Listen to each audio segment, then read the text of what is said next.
Man creates 3D printed mouse with display.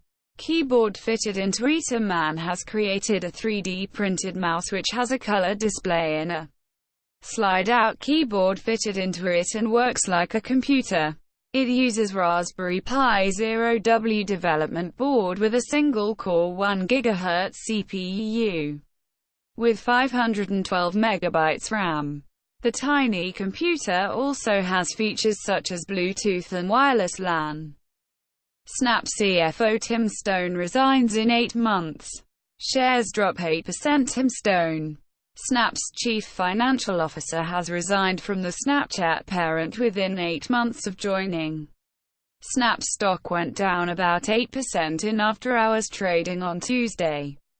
Tim has made a big impact in his short time and we're very grateful for his hard work. Tim's transition is not related to any disagreement with us, CEO Evan Spiegel wrote. Qualcomm refused to provide chips for 2018 iPhones. Apple COO Jeff Williams has said Qualcomm refused to provide modem chips for the 2018 iPhones after Apple sued the chipmaker in 2017. Williams added that Qualcomm's royalty fee of $7.50 per iPhone is too high. The U.S. sued Qualcomm alleging the company used its dominant position to force customers to use its products and charge high patent licensing fees. U.S. company Yelp tries to remove bugs on app.